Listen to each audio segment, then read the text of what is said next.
Check me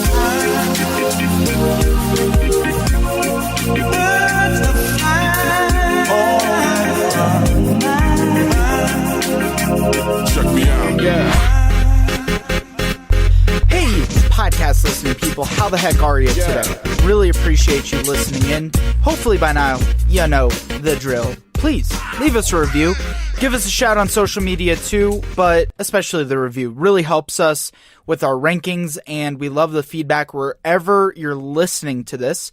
We're on all your favorite podcast listening platforms? Yeah, podcast platforms, on all your favorite platforms. So just do us a tiny favor for bringing you these awesome shows, which, by the way, today is going to be legendary. I have the man, the myth, the legend, Mr. Jake Jabs, founder of American Furniture Warehouse, an empire that's been built over the years, furniture empire, well-known entrepreneur, not just here in Colorado, but also globally, and really interesting backstory and insight with this one. I cannot wait to share with you. And if you grew up in Colorado, you know Jake Jabs is pretty much kind of like a celebrity, right? You saw him on TV growing up all these years, especially with Lions. Like that was kind of his signature, or his brand, is he always had animals in all of his commercials, did a lot of his own commercials, and I just cannot wait to share. I've been waiting for months to get this podcast together and get it recorded, and I'm really glad we're able to do it.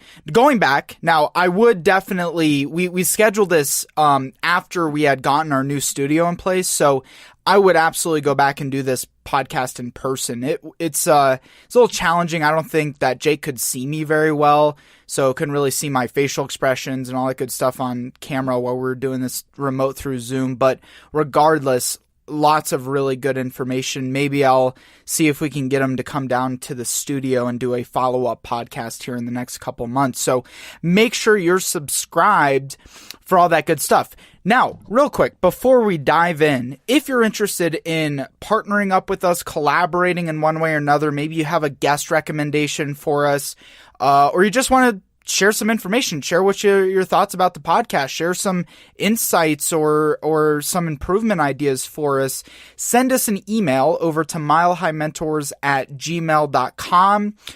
We will, directly look at those and we'll get back to you. milehighmentors@gmail.com. See what we can do to collaborate together, or, if you have a guest, great guest you want to send us, everything else. So without further ado, guys, please give it up for the man, the myth, the legend, Mr. Jake Jabs on the Mile High Mentors podcast.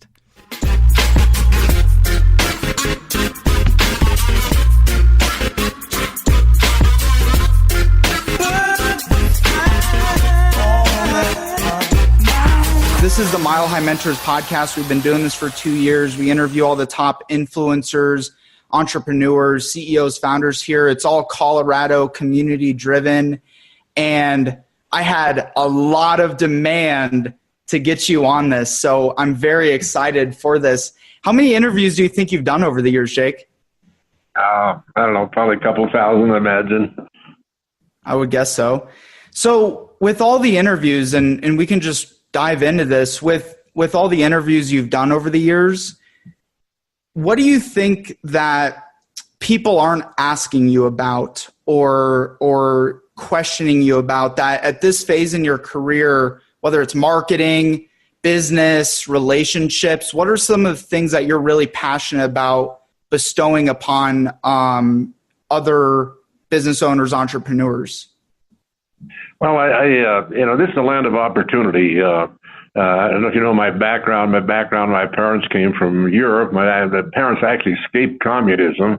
My dad was in the Russian army for 5 years under Lenin and the communists, and saw 20 million people starve to death. So I think my passion really is believing in the free enterprise system, being an entrepreneur, making something yourself. America is still the land of opportunity.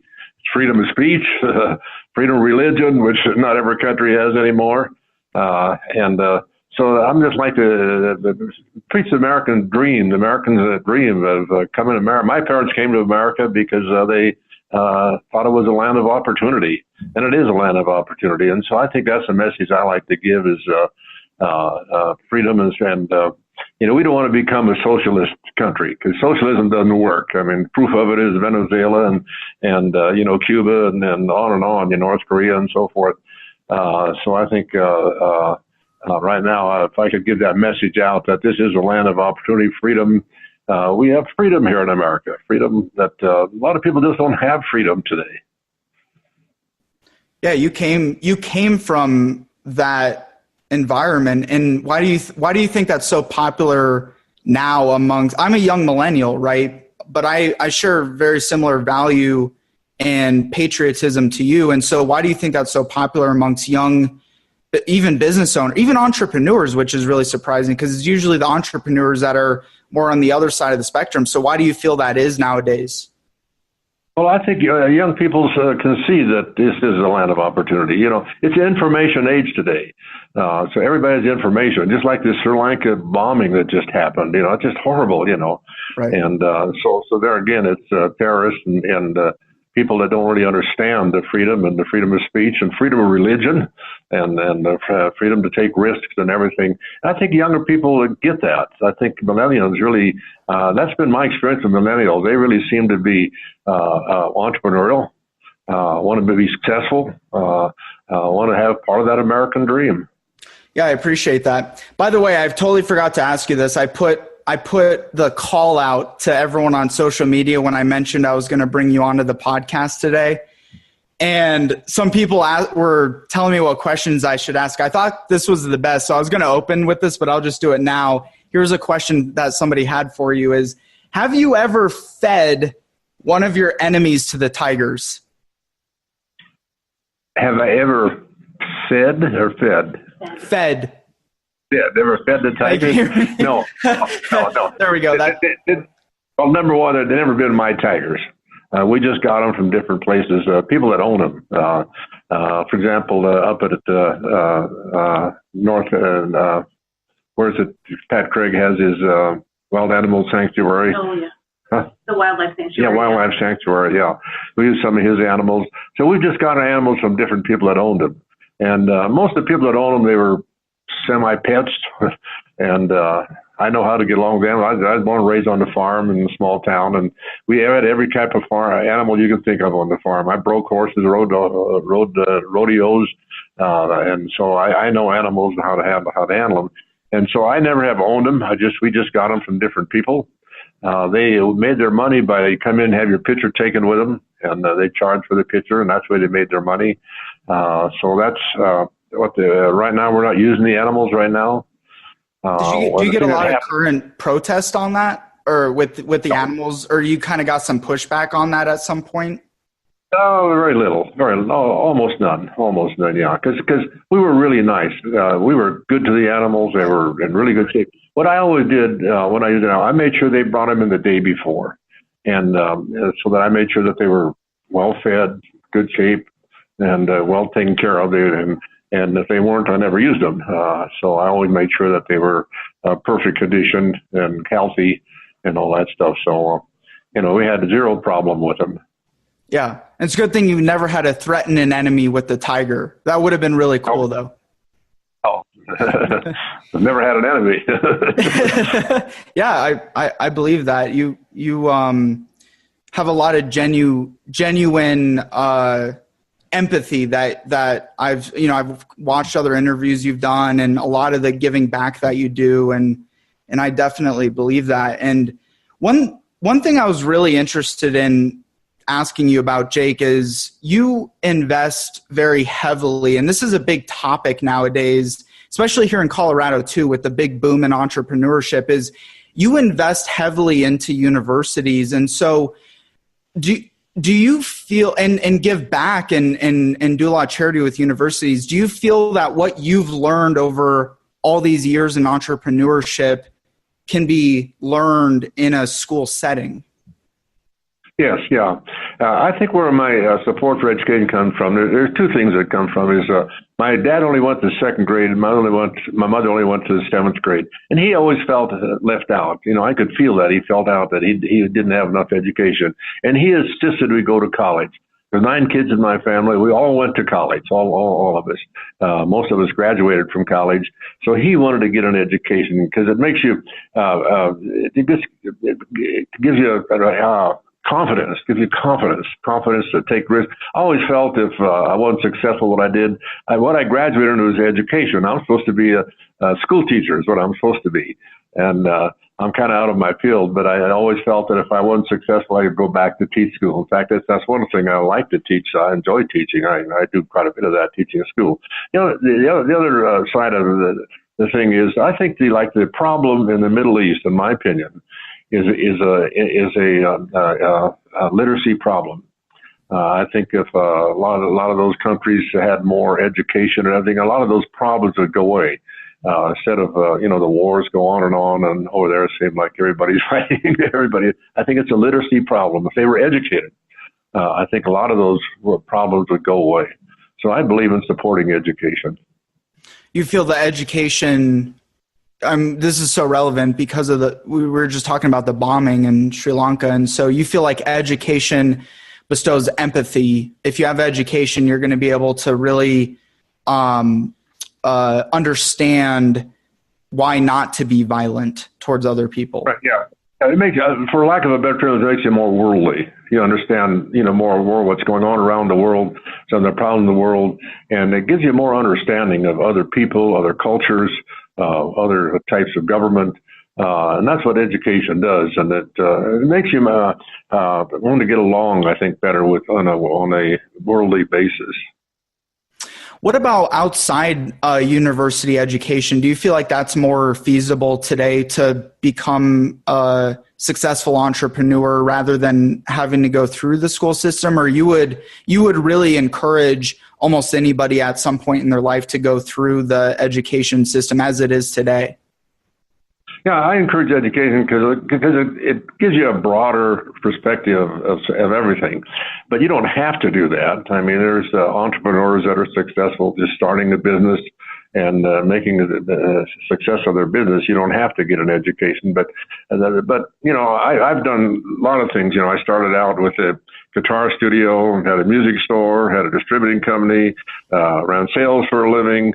I had a furniture factory, but I think that's what it does. It lets you take risks, take chances, and if you don't succeed, you just try again, do something else, start over again. I encourage that with young people too. Hey, you don't have to take some particularly course in college, like I think the only course I ever got a D in was physics.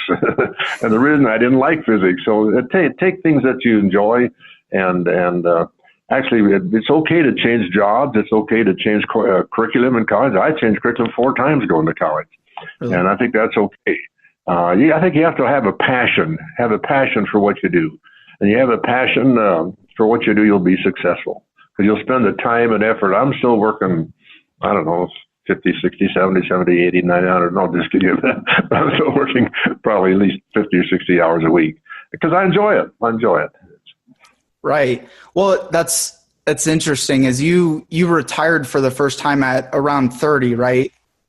Right. Yeah. When I got out of the music business, I retired. Yeah. Then I retired again when I got rid of Mediterranean Galleries and got rid of my factory. Anyway.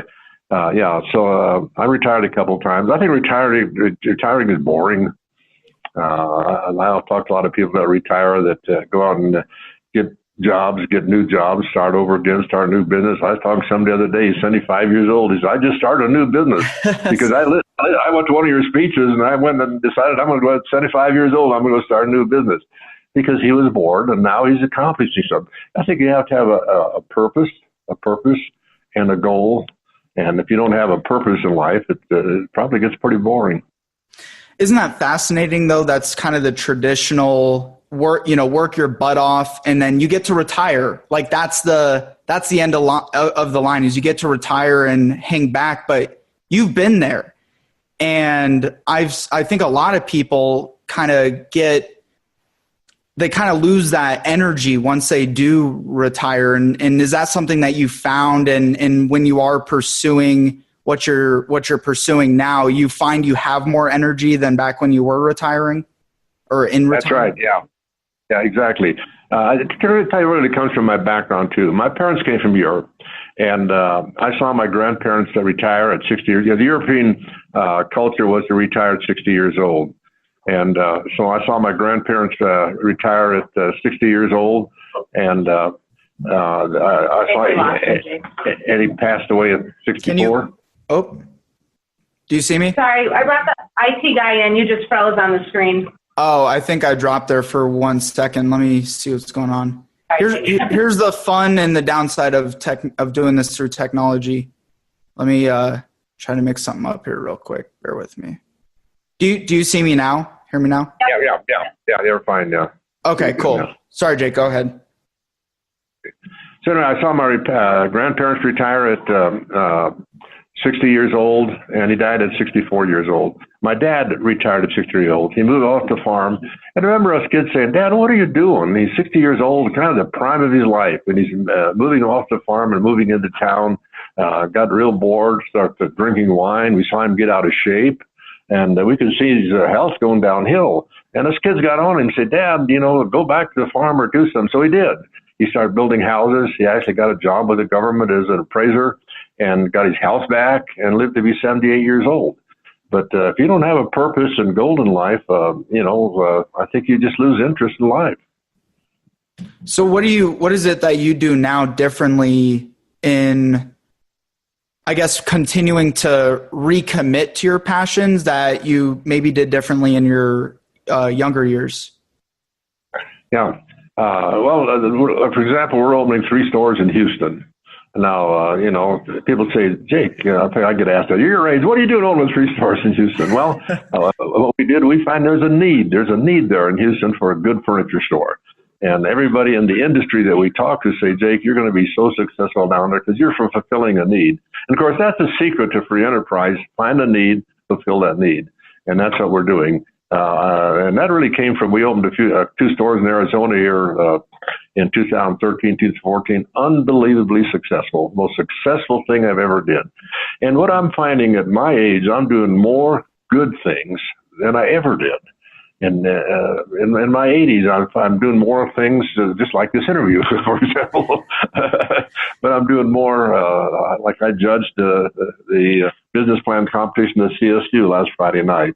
And they were so thankful. And it was, and I'm judging a business college at the Jake Dabbs CU on Thursday night. That business plan competition. So I'm doing a lot of good things now, I think more than I've ever done in my life. And a lot of good things are happening to me more than ever. Yeah. So what do you mean by doing it more now? Were you kind of more focused on building and building yourself? And obviously your brand was massive back then. And now it's much more about giving back, and you're actually seeing much more reciprocation. So actually my question is, if you were to go back, would you start your foundation with, doing what you're doing now more so than you are now at this age? I wouldn't have changed anything really. It's a growing process. You just learn something all the time. Good things happen. I think the reason a lot of good things are happening today is I have a little more time. I'm not working quite as hard as I was, and I'm spending more time with education and charity things and giving speeches and that type of thing. For example, I'm getting a doctorate at CU on the 18th of May, which is pretty cool. It's my second doctorate. So a lot of good things happen. I guess when you get older too, you have your priorities, and I get my priorities lined up correctly. And what are some of your biggest priorities right now? Well, priorities, I think, is helping people. We give to thousands of charities. Right. Also, and teaching, like I said earlier, teaching that this is a land of opportunity, that the free market system and free enterprise works. It's starting to bother me a little bit that you hear so much about socialism. A lot of candidates are kind of running on the socialist platform, and that bothers me because I don't see America becoming a socialist country. I just don't see that. I don't think I don't think it'll work here. It hasn't worked anyplace else, so why would it work here? Right. It can't work here. I'm so glad that you're bringing that up, because I think a lot of folks in your position who I've done interviews with, they kind of stray away from even just commenting on that. But thank you. I mean, you look at how much you're able to give back. Do you think you'd even be able to give back the way that you do now and over the years if we were in a socialist country? No way. Absolutely no way. No, you wouldn't have the resources to do it. No, you wouldn't do it. No. Yeah. I spoke, kind of shifting here real quick. I spoke for the Denver Startup Grind group last week, and a lot of those people in that community, they're very focused around becoming that unicorn, right? They're spending a lot of other people's money to become that unicorn company that's really innovative, like the next Facebook. But something I've heard you talk about a lot is going with what's popular, right? And that's what you did with furniture, and you talked about this with music. And so expand a little bit more about what you mean by that, especially in the current startup ecosystem and in the current business world that we live in. Yeah, the bottom line, you have to find a need, fulfill that need. Look at Mark Zuckerberg with Facebook. That's new. He became a billionaire with Facebook. Look at Bill Gates with Microsoft and that type of thing. So they found a need and they fulfilled that need. And that's what the reason that we're successful is I guess maybe because I don't come from a business background. I kind of did it by the seat of my pants, and I'm willing to change. For example, we just remodeled our store here, our headquarters. We just remodeled our entire showroom. And things like that. But we embrace all the social media stuff. That's where it's at. Newspaper readership is free falling, and television is really fragmented. So today you have to embrace what turns young people on and what people are listening to, and that's things like Facebook and YouTube and Pinterest and all the social media stuff. And we embrace that. We actually just hired another person. We're going to have 2 persons just doing social media. And it's kind of fun too. First place, the price is right. It's pretty cheap, but also it's fun because a lot of the good things happen on social media.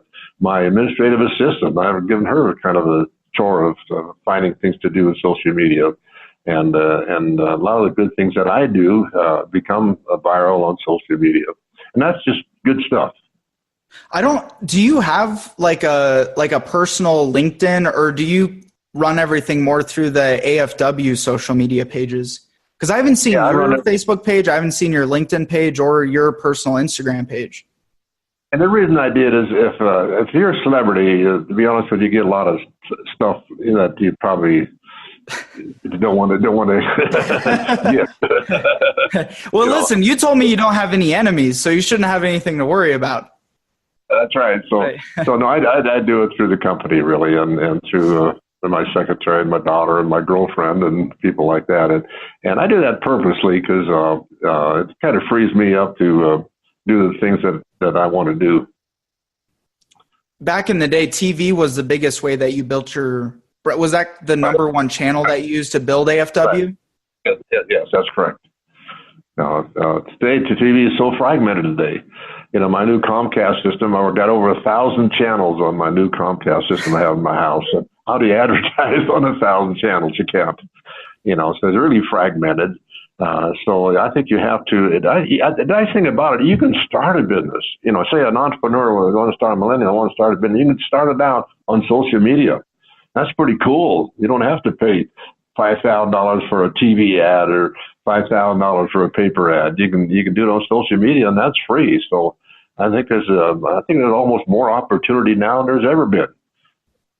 Yeah, well, I think you said at one point you're doing like less than 3% of your overall spend was on marketing, and so has that even reduced more with social media, or are you even going to expand that further?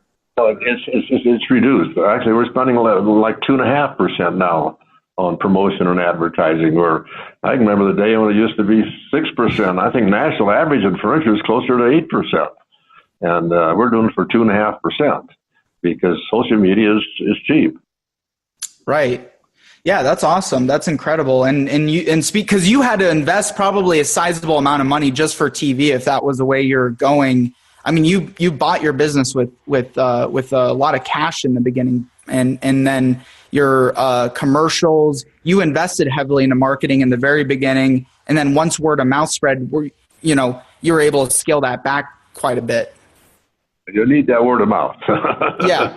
That's what you have to have today, word of mouth. I tell young people, if you're starting a business, I don't care what it is. If it's a hairdresser, if it's a pizza parlor, or whatever it is, you're starting a business. Hey, if you have the best operation and get people to recommend you, and if you get that going for you, that's what you need to have, because that's free. That's free. Let's say you start a pizza parlor, and people say, boy, that was really great pizza, and they have their friends and neighbors, and you can start a business today by doing that. What do you feel the best way to get that word of mouth momentum moving is? Have the best operation. Say you start a hair salon, do the best job, have the best hair salon, whatever it is, whatever you do. You start a hamburger. If you have the best hamburger, look at all the hamburger places that are starting up around here, and they're successful, because they've done a little better job than, say, McDonald's or Carl's Jr. or whoever the other place is. And a lot of these new hamburger places are very successful because they have a better hamburger. So if you have the best product, whatever it is, people will recommend you and send you customers. And you have to have that today to be successful. Do you like when you're getting customers referred over to you, do you use any sort of particular, I guess, leverage or strategy to get those customers referring more people to you or continuing to come back to you? Like, how do you keep that retention? Well, we trained all of our people. I have 3,000 employees, and by the way, I spend all day with my new employees.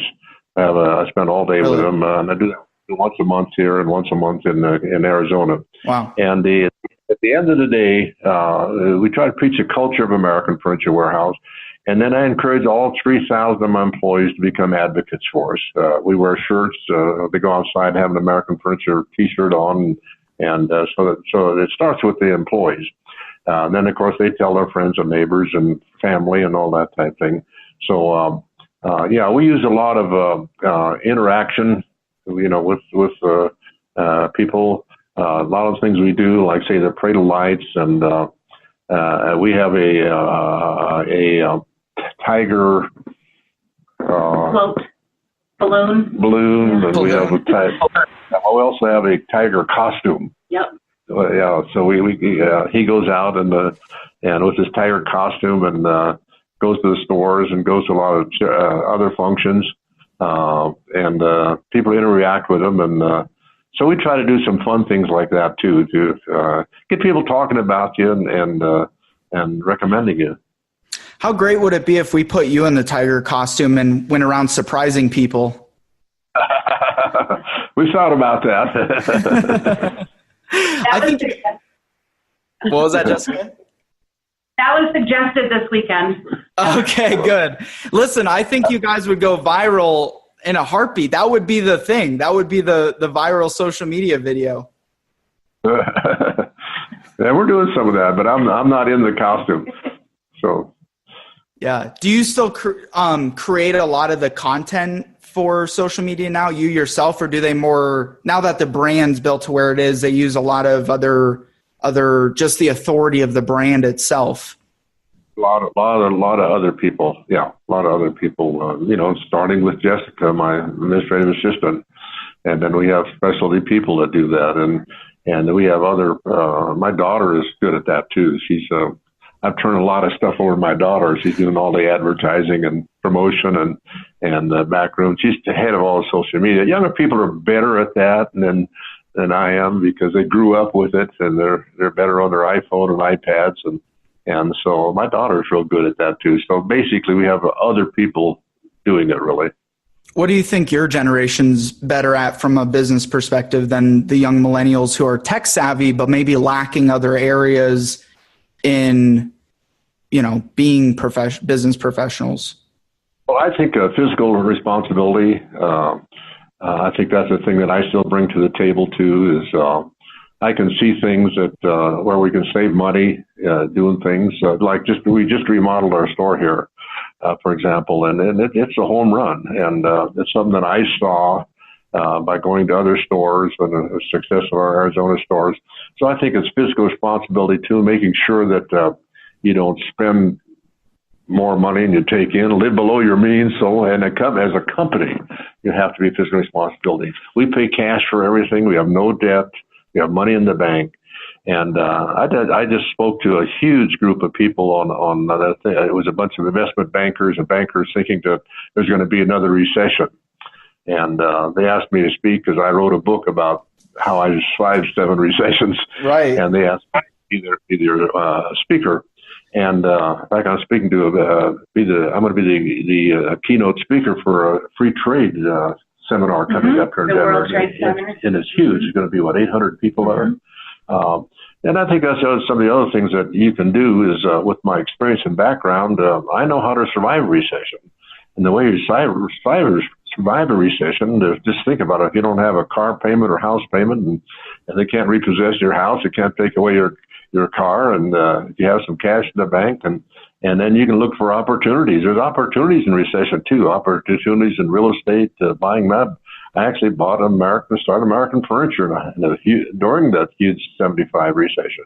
Right. And it's been very successful. So, but I think it's being able to see and almost be a seer. I'm not a seer, but with a lot of experience, you kind of become a seer. If you know what I'm saying. You can see things happening. For example, the trade, this tariff thing that's going on now, which is huge, in the retail business. Most people reacted over the tariffs. Suppliers, we just traveled back to 4 countries in Asia not too long ago, and man, they were overreacting to the tariff thing, terrible, and made some huge business mistakes. They're trying to move their production, say, from China to Vietnam or Malaysia or somewhere like that, and the country didn't have the production, and I know, for example, we had products that we have to wait 6 months for because they made bad decisions on trying to move their factory to other countries or to other factories. So Just I think that's the tariff. That was more opportunity in your mind than detriment, and especially you're probably shipping from all over the world. So we actually buy from 20 countries. Yeah. So my take on that whole thing was, let's act like the tariffs aren't there. Let's just act. So I ran my business like the tariffs aren't there, and it worked. The tariffs are going to go away. And a lot of people reacted to them. They hurt their business, hurt their supply chain, hurt their vendors, hurt the other people that are retailers, hurt themselves, hurt the factories. But that comes from, I think, experience. And that's what you gain, I think, by having a lot of experience. Seeing that roadblock, and instead of scrambling to shift, you're just going to keep steamrolling right over it. We acted like the tariffs weren't there, and we just acted like they weren't there. They were there, but we paid the tariff duties, and I think they'll go away. And that way, we had no disruption. We didn't have any disruption in our supply chain, except for the people that reacted on the other end of it. It's to say the supplier that overreacted to it, where they hurt us, hurt our supply chain. But as a company, our supply chain, our vendors, whenever they called me, I said, don't worry about it. If there's a tariff, we'll take care of it and work it out, and the tariffs are going to go away. I always kept saying, tariffs are going to go away because tariffs are stupid. Yeah. Everybody loses with it. And I think Trump and Xi and the people that are involved with that understand that too, that tariffs, they don't make good business sense. It was probably more of a tactical decision than a logical decision so much, right? Exactly right. Yeah. Well, that's fascinating that you're taking that approach to it. And just kind of, so back to the original question with that is, you really believe the one of the kind of bigger downfalls of the younger generation is if there's one thing, it's fiscal responsibility, taking on too much debt and consuming too much credit and not bringing cash in the door and having cash in the bank.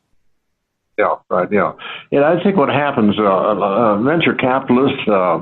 I say there is probably occasion when they're okay, but the trouble with venture capitalists, you have somebody else running your business, telling you how to run your business, and you don't make the right decisions. I think. See, I think you should always try to work with your own money.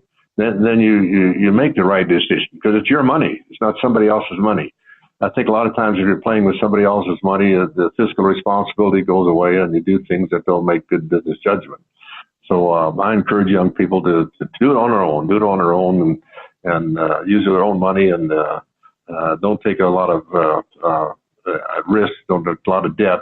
A lot of debt is what kills. Well, look at all these huge companies, and particularly in the furniture business. There's the Levitzes and the Webergs and the Rhodes and all these hundreds and hundreds of big companies are gone. Look at Lane, Broyhill.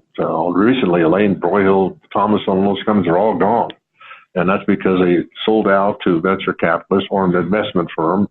And the investment firm didn't run it like a business. They call them bean counters. They want to count the profit, and they don't do it.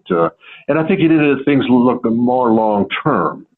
By being in your own money, you look at things long term. I think if you're in debt, you work short term. You got to pay interest, and the people lending the money or your venture capitalists, they want a return now. They want a 10% return on their investment or whatever it is now. And they don't have a tendency to look at things long term. And I've always looked at things longer term and made better decisions by looking at things longer term. That's really amazing that you say that. I mean, because you probably talk to hundreds of people every year who are in these tech startups. And I think that the biggest challenge is we live in such a fast-paced time. People want to take shortcuts to get to where, let's say to get to where you are financially in the business rather than putting the years of work that you've put in. Yes, yeah. You're exactly right. Yeah. I teach young people, hey, if you go into business to get rich, forget it. Because, you got to look at business as an investment long term, and eventually you'll make money and be successful. But what you got to do when you start out, you got to put money back in the business. You got to buy computers, you got to buy inventory, you got to buy delivery vehicles or whatever. It's always business take money, and if you don't look at it longer term and they want to do short term, it probably ain't going to work. Your business not going to succeed. And by long term, what does long term mean in your mind? Well, I'd say 10 years. So 10 years, that'd be at least 5 at a very minimum. 5-10 years. If you look at the business. I think most businesses, to really get so that you eventually have some money, it's got to be at least 10 years. Because you got to put money back in the business. To grow your business, you got to put the money back in the business. I still put my money back in my business right. Today because it's the right thing to do. I'm okay, though, by the way. I'm driving my 12-year-old car runs fine. Yeah. And you still happily enjoy working 40, 50, 60 hours a week, Exactly. Yeah. Well, that's amazing because I do, people want to get to sell people build, because it's a popular thing, right? They build their business to have a big exit and make a bunch of cash, and they run into the sunset rich and happy. But I bet you've probably been approached numerous times over the years to have the business bought out, and you're still here with the brand. Is that the case? Thousands of times. I still get them. I get them in the mail almost every day. And then on my iPad, my iPhone, I get offers. To get all them, your notifications are just. I just have a exit, but I get them all the time. Offers to buy out. We're very successful, and we're known nationally to be very successful. We get offers to sell out all the time, and have really for many, many years. But there again, I have trouble with somebody else trying to tell me how to run my business, and that's what happens is other people start telling you, and they want to make a little more money, a little more profits, and then they start doing that. Then all of a sudden, you can't give the value that you need to do. Like we give real value to the consumer, and the reason we do, we're privately held, no big board of directors, no big bonuses. it always bothers me. So many of these big companies, they get in trouble and they merge, they buy out another company, and one bankrupt company buys out another bankrupt company, and then the CEO gets a big $10 million exit bonus. And I think, what in the heck are they giving that guy this big, he run the company in the ground, then they're giving him an exit. You see that happen all the time because it's other people's money. It's somebody else's money. It's not their money. They're just taking some other people's money and giving a bonus with somebody else's money. And that just bothers me that you see a lot of that. It sounds a lot like 2008, I would say, roughly 2008, 2009. So, I'm sorry, Jake, go ahead. Say that again. A lot of companies going broke and getting big bonuses. Yeah. Weird. Well, that's why I'm very grateful I get to have mentors like you on here to say this is not the right way to go about things and build for the long term. It's hard when you're in a young and in such a fast-paced time to have the patience that you've clearly had over all these years. Yeah, it's going to business. You got to look at it long term. If you don't, you probably shouldn't go in business. Do you, from the mentality that you hold with that, did you have any real significant mentors, people that you've studied over the years, maybe even today? Do you have people that you study as mentors of yours? Well, you try to follow successful business. Walmart was always a little, not that I ever knew Sam Walton, but what he decided to do, he was going to sell every day everything cheap. He wasn't going to merchandise. He wasn't going to take this table and say, well, I could get another $100 for it because I think I can. He just wanted to sell everything cheap. And I copied that, where I just wanted to have every day low markups and not try to merchandise and get more money or more profit out of certain items. And it was successful for him. He ran Kmart out of business and so forth and so on, Sears and so forth. So I'd say Walmart was one of my business I try to follow. But I also try to follow, like Costco, for example, today is very successful. And I think when Costco is successful, they do the same thing. And all of those companies spend almost very little money advertising, because the people recommend them. In other words, if you have good prices, good value, good service, with good delivery, we have good delivery, and we train our delivery drivers and have good delivery service that people send you. And that's just the reason that Costco is successful and Target. And so I try to copy successful businesses. And so those are probably some of the few that I've tried to copy. So it's not even so much the individuals that have built the businesses. You're actually you've been studying the business models over the years. Exactly, the business model, right, yeah, exactly. Are you a big book reader, study books at all? Any favorite books? I have read a lot of books. I don't read as many now. I get so many free. I get them in the mail all the time. And I think what happens when you get to be my age, you've read a lot of books. And I still read some. I'm still a paper reader, and I still read certain, Bloomberg and things like that. But I don't read very many books anymore because I think I've got my own way of doing business and don't need somebody telling me how to run my business. That's interesting. So there's not an evergreen, like a single book that really stands out in your mind that you've followed principles of over the years? No. You get a little bit from each one, You get a little bit from different speakers and different articles. And I still read the Wall Street Journal. I still get some tips from the Wall Street Journal.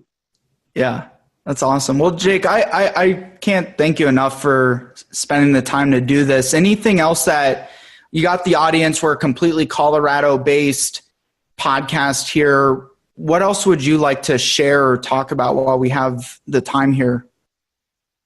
Well, I'd just give a plug for American Furniture Warehouse. What we do here is we sell furniture for less. We sell more furniture. We actually make a little money. It's amazing. If you do a lot of volume, a lot of good things happen. Your overhead things cost you very little. Your heat, lights, gas, all that stuff, advertising, all those things.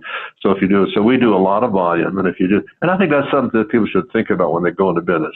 If you do a lot of volume, a lot of business, all your overhead costs, labor, all your auxiliary costs like heat, light, gas, and all that rent and all that stuff becomes very small. So if you go in the attitude that you're going to do a lot of business, you can actually end up making some money. Interesting. Well, I work with a lot of clients that do these very big, multi-million-dollar complex B2B sales. You like the model more of doing lots and lots of volume of business. That's how you get more cash in the bank. That's right. Yeah. Use a good cash flow and keep your credit good. Good credit is will open doors. Your vendors treat you better and treat you better and everything. I believe in keeping your credit good. You never know when a good credit will open the door for you. Absolutely. Well, Jake, again, grateful for you. Thanks for the time. Thanks for the childhood. I grew up here in Colorado, by the way. I grew up in Fort Collins, so I've been seeing your face on commercials since I was young. When there was only five TV channels, right? Right. I remember when there was only 4. Yeah, right. Well, thanks again. And those of you listening, don't forget, make sure you subscribe to the podcast, leave a review, make sure you go check out American Furniture Warehouse, and we'll see you on the other side.